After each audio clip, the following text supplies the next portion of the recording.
Moraš nekako poskrbeti, da bo res rezultat tak, kad se zagre, po vrst moraš iti. Definitivno bi rad nekaj doprinesel temu svetu, na dolgi rok, no. Ker si mlad, so ti všeč neke drage stvari, ne? Zdaj iščeš načine, kako do tega priti. Ugotoviš, da rabiš nek določen prihodek oziroma način, kako hočeš ti zaslužiti. Jaz te investicije si hočem popredalčkati, da bom imel nekako v redu izhodišče po končani karieri, da sem lahko nekaj lotil, kar bo meni všeč, meni ustrezal. Predvsem se pa vračam bolj na ziher variante. Na ziher variante v smislu drugih trgov, ven iz kripta ali na ziher v kripto? Ziher v kripto. Šuva še vedno zelo privržen skripta, tako da svet še nikoli ni nazaj obrnil. Je tisti, ki je zagrabil tehnologijo, če gledamo za nazaj, vedno profitiral, ne. Lepo pozdravljeni v Incrementum podcastu. Danes je z nami en zelo poseben gost, vsi ga poznate, vrhunski športnik in odličen skakalec Domen Prevc. Domen je tudi velik ljubitelj moderne tehnologije, zato smo ga danes povabili tudi v naše prostore. Ker ga pa že vsi zelo dobro poznate, ne bi res izgubljal več besed, ampak bo več samo sebi povedal. Domen, pozdravljen. Veseli me, da imam končno športnika tudi v gosteh in sem kar malo tako na trnih bil že čez dan, ker imam en tak velik rešpekt, pa sem kar z nekaj tudi uspešnimi ljudmi že sedel, ampak športniki ste mi res eni taki, mogoče vas gledam kot malo nadnaravne, a ne? Ker tudi sam sem si vedno želel, pa nisem prišel do nekih profesionalnih nivojev, je pa hobi kot šport zelo tudi del mojega življenja. Ti si začel s športom, a so bili skoki prvi šport v tvojem življenju, ali kaj si se kot prav mulc uganjal, s čem, za kako žogo, ali so bili skoki prvi? Ja, najprej en lep pozdrav, pa v bistvu si lahko rečem, da je tudi meni častno, da sem prvi športnik tle, zanimiv. Prvo sem pa v bistvu, so bili nekako skoki dobro, poleg one atletike v vrtcu ali kaj takega. So bili skoki en moj prvih športov, vmes je bil še neki tenis, ampak načeloma so pa skoki prevladovali. Od katerega leta že to? A imaš kakšne... Od šestega leta? Šestega leta naprej. V bistvu Peter je pri 9 letih začel, potem kmalu za njemu je cene, 3 leta za cene, tam sem pa že jaz v bistvu začel. Ampak prav neke poti, prav nekih jasnih spominov, kako točno se je to zgodilo, kako točno sem jaz začel, pa res nekaj nimam. Se ne spomniš, kdo je tisti trigger naredil, da si... Po moje enostavno tako, kad greš v šolo, tako, kad greš v vrtec, so mene pedalke videli, če mi bo všeč. Dali na smuče. Starši so imeli svoje zaposlitve gotovo in so me rabili nekam dati popoldne. Pogreješ brate in se zgleduješ, a ne? Ja, mogel sem biti vedno zraven. Sem imel dosti, temu tako rečeno, vzornikov oziroma ljudi, ki sem jih hotel dohajati, ki so bili starejši od mene, sem jih probal loviti in mogoče tudi to prispevalo k temu, da sem bil še malo več gavnar. Si pa med starejšimi v bistvu bil že zelo uspešen, kot zelo mlad, tam pri 17 si že zelo 16, 17 najbolj, ne, res vrhunske rezultate napravil. Imaš 6 zmag v svetovnem pokalu, 180 nastopov, od tega 143 med top 30 prstov. A spremljaš kaj te svoje rezultate? 3766 točk si zbral v svetovnem pokalu. Ne, nikoli, to grem iz tekme v tekmo. Delam na tem, da bodo v prihodnosti rezultati čim boljši, za nazaj pa kar smo dosegli. Kdaj si spoznal, da si res dober v skokih? Kako gledaš tudi na vse te dosežke? Skoki so nek tak šport, ki oprema zelo veliko doprinese in tam nekje na ledeni smučini, ko sem zamenjal, ko sem dobil nove smuči, nove čevlje, nove neke dodatke za čevlje, tam nekje sem kar naenkrat začel dohajati ostale fante. Tam je bil res ogromen preklop. Videl sem, da sem zraven, videl sem, da če v tehnika špila, da sem lahko zelo blizu. Se pravi, to je bilo v bistvu onega leta 2015-16, ki je bila Petrova najboljša sezona. Kdaj pa začneš z neko mednarodno konkurenco tekmovati? Pa v bistvu neko 8 razred se začnejo te mednarodne tekme, ki so sicer, oziroma je nekaj že prej, ta osrednji del, tle Italija, Avstrija, Slovenija je neko mednarodno tekmovanje, pa neka junior tekmovanja so, ampak ni glih to zdaj realen pokazatelj, ker veliko teh fantov, ki je v štartu uspešnih, pa pridejo v srednja šola žurke, potegnejo svoje, naredijo svoje. In pa je nekako tle pa tisti, ki se izpilijo, tisti, ki naredijo, recimo tudi Lovro Kos je tak primer, da šele poj se izpili, šele poj se naredi, pokaže svoje, ki pride trdo delo, garanje, pa iz leta v leto, ki se stvari nalagajo, ki to pride do izraza, poj pa se mi zdi, da nekako res prije še ta prava mednarodna konkurenca. Ampak tam 8-9 razredno je neka mednarodna. Kako je pa s pritiskom, kako kaj gledaš na navijače, oziroma kdo daje večji pritisk nate, sam nase ali pričakovanje neke celotne države oziroma mogoče še kaj širše? Po moje sam od sebe največ pričakuješ, ker tudi trenerji so, če ti ne uspe reči, nimaš kaj, tudi če so slabe razmere, ampak ti si pa vedno nekaj učitelj.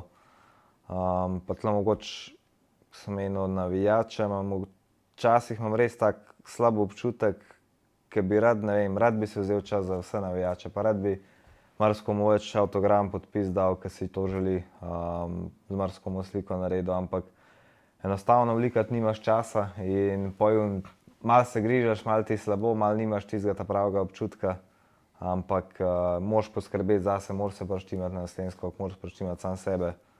In mogoče tudi ta pritisk iz te strani je tudi tisto, ampak največ je pa samo od sebe. To so pa kar moraš na tehnično postavljati. Vse tako, kot si rekel, pač sam, če ti pozabiš nase, bojo tudi navijači pozabili kmalu nate, a ne? Ja, tako nekako, pač moraš nekako poskrbeti, da bo res rezultat tak, kad se zagre, po vrst moraš iti, po vrst moraš odfunkcionirati, pa so tle še novinarji, ampak res, prvo poskrbiš za svoj rezultat, poskrbiš zase, potem pa ostale stvari. In včasih je to balansiranje med stvarmi, je vsaj meni osebno tak en obstranski pritisk. Kako se soočaš s tem, kje najdeti motivacijo, ker verjetno ni vsak dan najlažje? Kdaj bi verjetno vse skupaj, ali ni tako, da bi... Jaz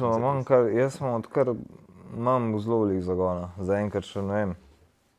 Vsak dan ostanem, vsak dan si nekako opišem sam pri sebi, oziroma si že zvečer nekako splaniram, kakšen bo naslednji dan, naslednjih par dni. Pogledam, sigurno vsak dan vključim nekaj športanja noter.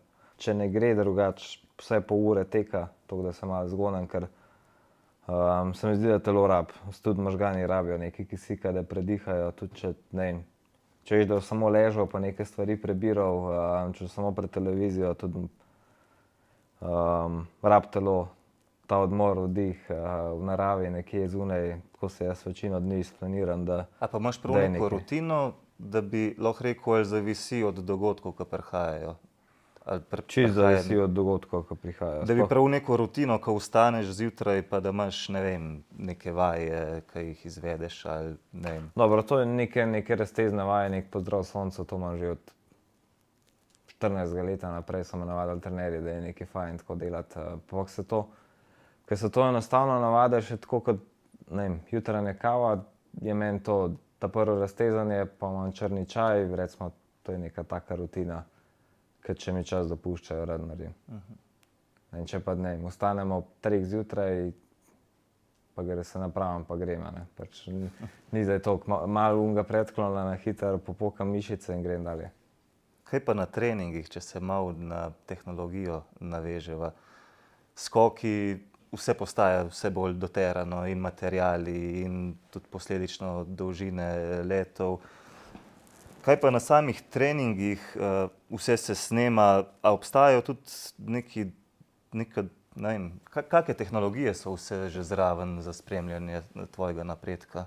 Prav nekih inovitet v zadnjem času, da bi rekel, da spremljali poleg kamere in pogovora plus pliometrične plate, ki da neke tehnične rezultate, ampak še vedno skoki toliko bazirajo na občutkih, pa toliko posamični šport, pa toliko vsak drugače čuti stvari, da zelo težko najdeš kakšne parametre, ki bi rekel, to je pa to.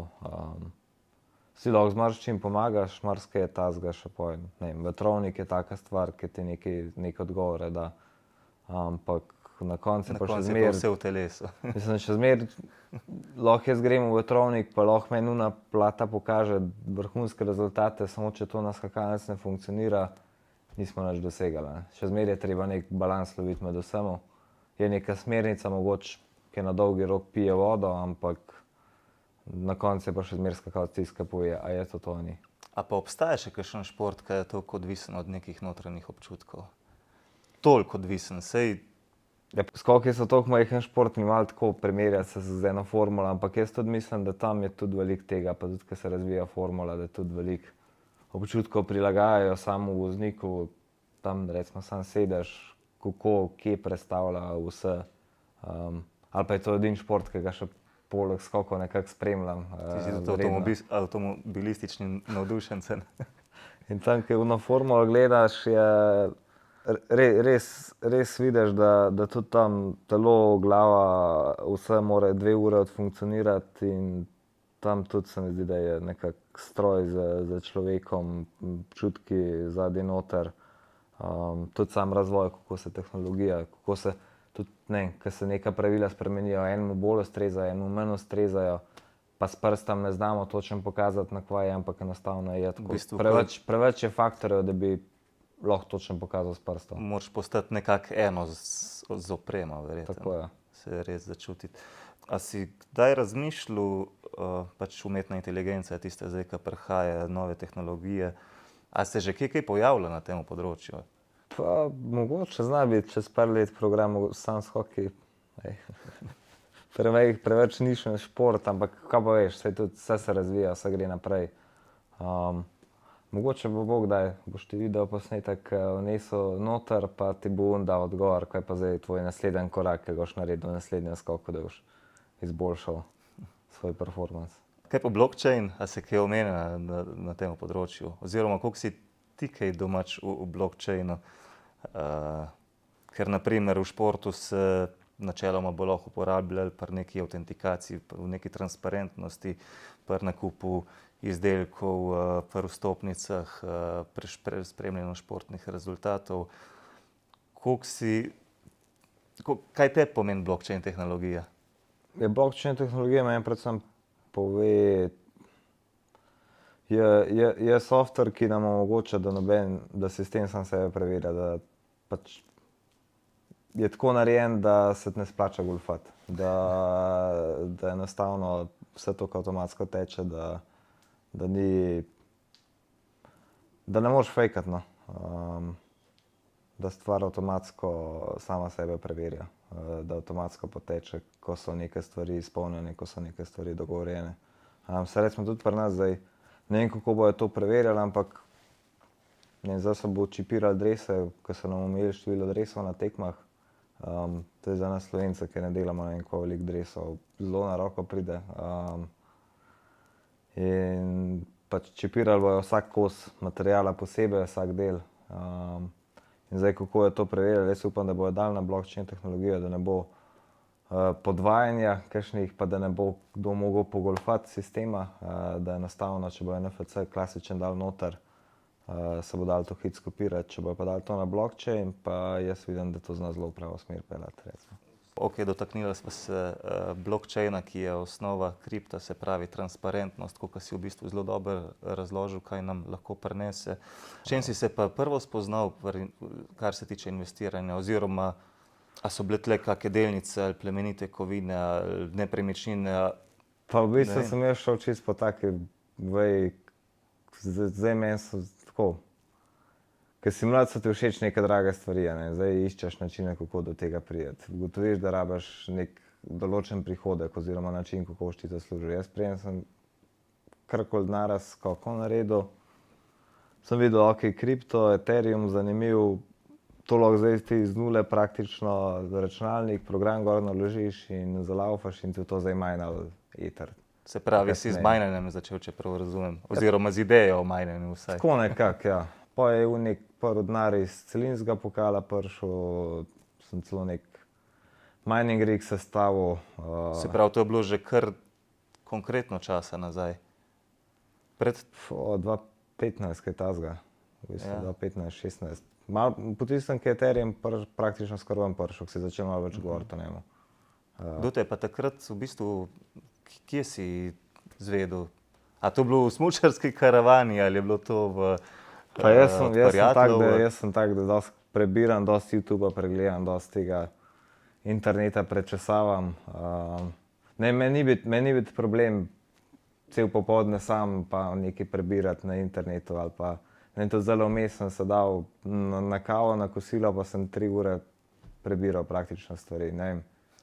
Sem dosti tak čuden tip človeka, ki, ne vem, me zanimajo te stvari, pa včasih vidim več koristi, da se usedem na samo, kot pa da, ne vem, da bi se zdaj forsiral, da se bom moral z nekom dobiti, pač. Mi čisto sede ta čas na samem, pa da se naučim to, kar me res zanima. Se poglobiš dejansko pol v te stvari. Ja, ampak veliko manj, kot bi si sam želel. Ja, še zmeraj je tudi kariera zraven, ne ena, ki zaseda dosti časa.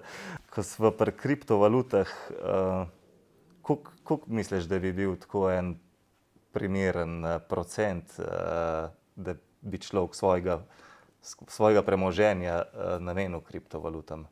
Če se ena taka tvoja ideja. Če lahko taka prispodoba, sploh ni recepta za nobenega človeka, koliko lahko ti dejansko v tistem momentu imaš razpoložljivega, koliko si star, ne vem. Ful je tako. Težko vprašanje po eni strani. Ja, pa odgovorno, ker pač jaz zelo nočem ljudem svetovati, kaj naj naredijo, kako naj naredijo. Ne poznam njihove situacije, mišljenja, kako bojo oni odreagirali zdaj, če jim to zaniha za, ne vem, nekateri so že občutljivi, če ne vem, bojo kupili za x vsoto, pa bo ta x vsota zanihala za 20% navzdol, pa jim to že... Ja, predstavlja hud stres, ja. Nekaterim je pa to vseeno, pa bojo rekli, tle zdaj dam, pa 60 let ne gledam tega, ne. V bistvu je en zelo tak napotek, ki ga tudi jaz pri strankah uporabljam. Investiraj toliko, kolikor lahko investiraš za nekaj let, pa da mirno spiš, če ti vrednost pade za 80-90%. In če so tukaj kljukice, je že pol rešenega. Čeprav marsikdo si niti ne zaveda, kaj boste začeli z njim dogajati, ko nekaj takega doživi. Ja, sploh tisti, ki ni dal kaj čez ali pa ki ni enega obdobja v tem svetu, pa da vidi, kako stvari približno funkcionirajo, grejo, nihajo, se obračajo. Kaj pa tebe najbolj presenetilo na samem trgu? Na samem trgu? Ja. Koliko stvari lahko res ne izgledajo, pa nimajo nobene realne podlage zadaj. Koliko lahko nek community, koliko lahko neka stvar na papirju oziroma na videz zelo dobro izgleda, pa nima upoštevanega backgrounda. Mogoče pač to personalno zaradi Lune mogoče gledam, ampak je bilo veliko takih zgodb, pa je se kasneje tudi FTX se je odvil. Ne vem, zanimivo mi je to, no, tudi Binance ima gotovo kakšnega okostnjaka v omari in mi je zanimivo, no, kako lahko kakšna stvar zelo lepa na videz gleda, pa vse, ampak nekega ozadja pa nima upoštevanega. Se veliko, gotovo vi še več takih zgodb poznate z drugih sfer. Mislim, te, ki si omenil, so v bistvu ene večjih, ki res trg zarukajo, drugače pa še toliko smeti na trgu, ja, ki res, ker community marsikje obstaja, ja, tako kot si rekel. Dobiš pa tako kožo, da če kaj res lepo zgleda, pa če kaj ful fajna zgodba zgleda, kar nekako v možganih, pa tudi če načeloma vse v redu, pa vse prav, imaš v možganih en trigger, da tle bod še posebej previden. Kako se pa, a si se začutiš proti temu, ne vem, razpršitev ali to, da dejansko toliko bolj spremljaš sam projekt, ali kako si sam najdel nek ta balans med tvega, v bistvu risk, reward? V tem momentu mogoče malo iščem za naprej kakšne druge opcije, ampak predvsem se pa vračam bolj na ziher variante. Na ziher variante v smislu drugih trgov, ven iz kripta ali na ziher v kripto? Ziher v kripto. Okay. Sem še vedno zelo privržen s kripta, tako da nekako mi je všeč sistem, všeč zadaj. Rad spremljam na GitHubu, ko se kaj piše, ko tam programerji kaj pišejo, v katero smer se stvar vleče. Ker, ne vem, na dolgi rok vsi govorijo o tem 51% napadu pa to, ampak je milijone enih stvari, ki jih tam prečešajo zadaj, ki imajo še uni pomisleke, ki imajo predloge, kaj vse se dal narediti, kako se dal stvari zapeljati. Ti se mogoče še kdo pogledal Bitcoin, BitHub, daš, pa ti marsikaj zanimivega tam najde.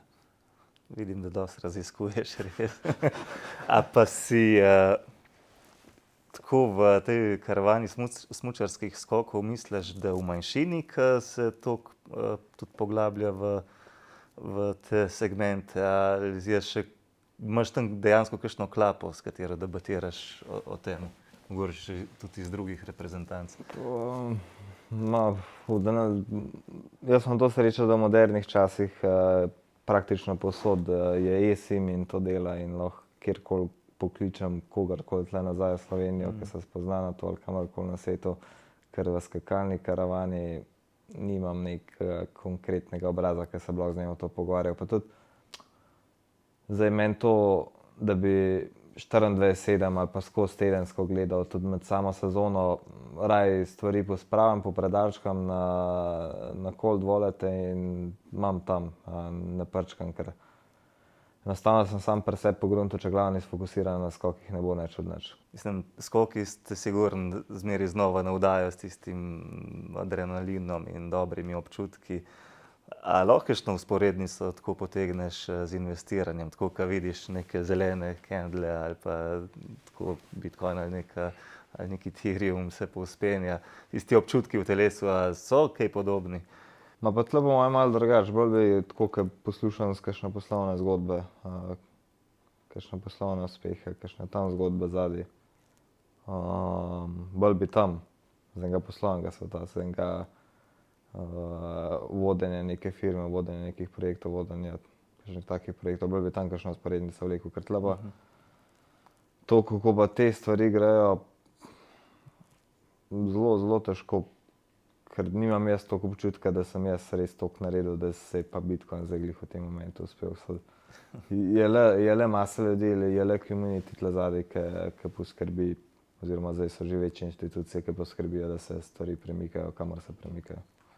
Mogoče sem malo želel pri sebi, da bova tebe šla, da bom dobil drugačen odgovor, ampak super, da poveš, ker Mislim, to je moj. Ja, se mora biti tvoj in ti občutki, mislim, ko smo pri občutkih, naprimer ti si poletel, pa tle sem se zdaj čisto mimogrede spomnil, ker sem tudi, ja, 245 pa pol imaš osebni rekord na Vikersundu, to je bilo 19 po moje. Marca 2019, a ne. Ti občutki so še zmeri v telesu, a se spomniš, kako je tisti let potekel oziroma kaj si doživljal po letu? A je še eno v tebi zapečeno? Sliko si kamot, pa vse te občutke, ki pridejo zraven, to si kamot tako orišem, spet opišem, spet si lahko to predstavljam vse za nazaj. Tako nekako to ostane v telesu. Res ostane. Kaj pa zdaj, ko si videl Kobayashija, ki je letel prek 290, kaj bi dal, da bi tam te dali na tisto skakalnico? A si sploh želiš kaj takega? Ja, seveda si želim, ampak step by step v tem momentu je to pač. Red Bull je to njemu predstavil, Red Bull pri nas so svoje zgodbe, zakaj ni pri nas sponzor in gor dol, ampak Aha, v Sloveniji Red Bull ni nikakor prisoten. Red Bull je zainteresiran za čelado. Pa če je bi takoj imel Red Bull na čeladi, če bi to šlo, ampak v tem momentu imamo tudi super sponzorje Gorenje. Ampak še zmeraj te projekte, ki jih pa Red Bull pripelje za sabo, so tudi meni zelo interesantni, zelo zanimivi, pa mi je všeč, da to delajo, kar delajo, pa tudi kapo dol Kobayashiju, da se je to upal naredil. Mogoče je marsikdo pomislil, to ni fair do ostalih, ampak so projekt tako zapeljali, da bojo vsaj nekako malo ured brc na naše nadrejene, pa da bo mogoče šport se malo hitreje začel obračati v to smer, da bo večje skakalnice. Ker pač On je zdaj dokazal, da oprema je tista, ki špila funkcionira, ki omogoča varne skoke. Ker se je govorilo, da je lahko čist preveč nevarno, ne? Ja, da človeško telo ne zmore več. Ne? Zdaj imamo živ dokaz, da je to mogoče. Na eni provizorični skakalnici nekje na Islandiji aprila, ki je že visoko sonce. Kaj to pomeni visoko sonce? Drugačni vetrovi? Ali... Ja, veliko bolj nepredvidljivo ozračje, veliko bolj južen sneg, čuden sneg, veliko bolj nevaren sneg. Za prstank. Pa provizorijska skakalnica brez nekih varnostnih omejitev, vse to. Oni so tam nekje, kot da bi na krvavce mi naredili skakalnice in zdaj pa pojmo, zdaj pa da vidimo, da to funkcionira ali ne. Sam seveda zmerali neke parametre svoje naredili, ampak je zanimivo, da so to tam naredili in so res dokazali, da se da tudi, če mi to se proper lotimo in proper naredimo, se da tudi res po FIS pravilih zelo dobro tako veliko skakalnico 300 metrsko narediti. Kakšne misliš, da so po tvojem mnenju tiste največje napake, ki zdaj gledaš tudi ostale mogoče investitorje v kripto, ki jih delajo? Čas se vprašam, a so to napake, a je to pot, ki jo moraš prehoditi, da priješ do nekega znanja. Ker sam pri sebi, oziroma jaz sem tak tip velika, da če te nekaj ne zaboli, se ne naučiš res dobro. Če se ne opečeš na ognju, ne boš vedel, da je vroč, na to varianto. In potem s časom si rečeš, ajde, če smo preživeli, če smo se nekaj iz tega naučili, pa če smo še zmeraj pozitivno črto potegnili. Pa mogoče meni se zdi, da največ pohlep je tista največja napaka, ki jo delamo, pa da misliš, da moraš zdaj ti cel svet naenkrat zajeti, ampak si moraš vzeti čas, pa se naučiti preštudirati stvari. Se mi zdi, ajde, dajmo, če rečemo napake, pohlep, prevelik pohlep, pa premalo časa si vzamemo.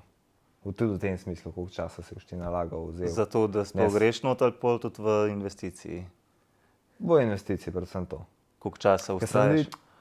Zdaj, da boš ne vem, kaj čakal pa preučeval, ker tudi najbolj čas je zdaj, ne.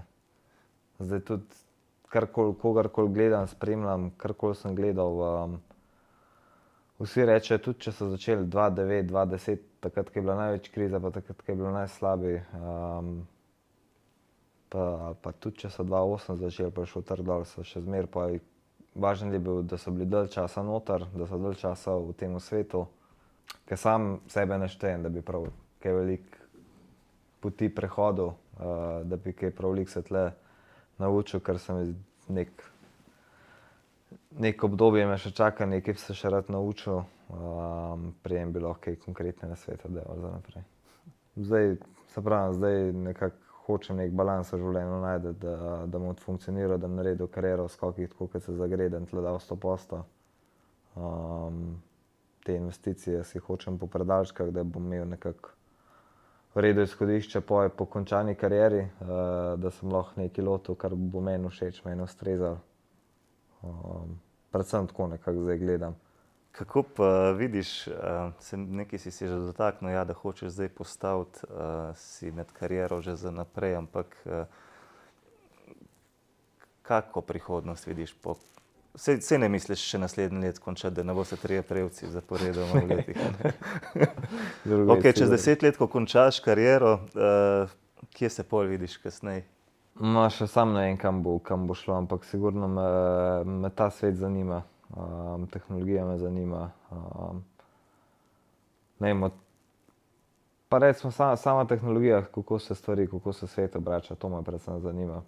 Pa ne vem, a bom končal zdaj v eni fabriki za tekočim trakom, ali bom pa, ne vem, nek razvojnik, ali bom nek investicijski sklad pač upravljal, to bomo povedali, ali bom pa mogoče čisto zadovoljen nekje z življenjem na eni Indoneziji, na enem otoku, kjer bojo pač ti skladi mi doprinašali dovolj, da bom preživel tam. Bom videl, koliko bom sit samega sveta in življenja in vsega. Nisem dosti tak tip, da zdaj spet na otoku lahko, ker tudi moj dopust ne izgleda tako, da sem pa zdaj nekje pol moj dopust ne zgleda, da sem pol dneva preživel na plaži, kaj en teden. Ja. Sem kar tak tip, da moram neki, jutri dopoldne grem pa k, popoldne greva k, pol zvečer greva pa še k. Tisti verjetno pomisliš, ko imaš že malo vsega tako, da bi za en mesec šel kje, pa bi se pa kmalu naveličil. Ne, definitivno bi rad nekaj doprinesel temu svetu, na dolgi rok. No. Kaj pa skozi šport še v naslednjih letih, kako si sploh cilje postaviš? A si vsak let rečeš, drug let bom pa med top 10 ali ne vem, se verjetno nižji je brez veze si cilje postavljata, ne? Oziroma kakvi so tako? Pa lani sem v bistvu imel top 15, to sem nekako dosegel letos top 10, realno da končam na koncu sezone in to je nekako to, top 10, pa z tega pa naprej štartamo naslednje sezone. Tako, tudi tukaj se naučiš, da si moraš bolj dolgoročne cilje postavljati, da v eni sami sezoni ne boš ne vem kakšnih presežkov naredil, lahko se ti poklopijo stvari, ampak fajn je pa, da slediš neki rdeči niti, da slediš treningom, da slediš, zakaj si tle uspešen, da si lahko pomagaš za naprej, da ni takih nihanj, ker jaz tudi pri sebi za nazaj gledam, nisem vedel, zakaj sem tako dober, pa nisem vedel, zakaj sem tako slab. A pa zdaj to bolj veš? Zdaj bolj manj vem, zakaj sem bil tako dober, kot zakaj sem bil tako slab. Pač enostavno te življenju druge stvari začnejo zanimati, fokus gre drugam. In z tega vidika, ko vidiš, da stvari ti uhajajo, da ne moreš imeti vsega pod nadzorom, sem mogoče z tega vidika raj stvari si popredalčkam, da sem pa sam pri sebi umirjen, da lahko slediš eni rdeči niti. Mogoče še za konec en tvoj nasvet. Kaj bi svetoval in športnikom oziroma vsakemu posamezniku, ki je zaenkrat še skeptičen do investiranja v moderne tehnologije, kar je tudi kripto, a ne? Ja, svet še nikoli ni nazaj obrnil, razen ki je bila kakšna večja katastrofa, ampak v modernem globalnem svetu, odkar je, ne vem, od začetka 20. stoletja naprej, je tisti, ki je zagrabil tehnologijo, če gledamo za nazaj, vedno profitiral, ne. Verjetno, če gremo 5000 let nazaj, so spremenili tehnologijo še tam v luknjah. In tisti, ki je prvi zagrabil, tisti, ki je bil prvi zraven pri teh tehnologijah, ker pač enostavno razvoja noben še ni ustavil do zdaj. Če je neka stvar koristna za vse, jo bomo bolj ne zagrabljali, pa tudi če na prvi pogled veliko skeptikov, veliko ljudi, ki ima veliko pomislekov, ampak svet se obrača naprej in investiranje v moderne tehnologije je tista stvar, ki ti omogoča, da si v bistvu zraven.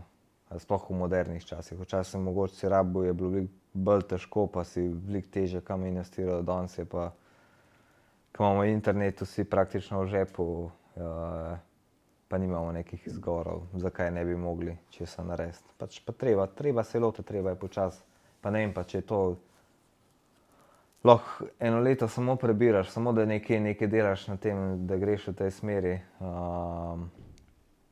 pa počasi gledaš, iščeš načine, pa mogoče pristopaš do firm, do ljudi, ki ti bojo omogočali, pa te bojo lahko vodili po tej poti, da ti bo veliko lažje, pa da boš manj napak naredil. Super, Domen, hvala. Bilo mi je res v veselje, no, tukaj v bistvu sem še bolj navdušen zdaj v pogovoru, kot so bila moja pričakovanja, tako da hvala lepa za tvoj obisk in upam, da se še kaj vidimo v kratkem. Zmerno.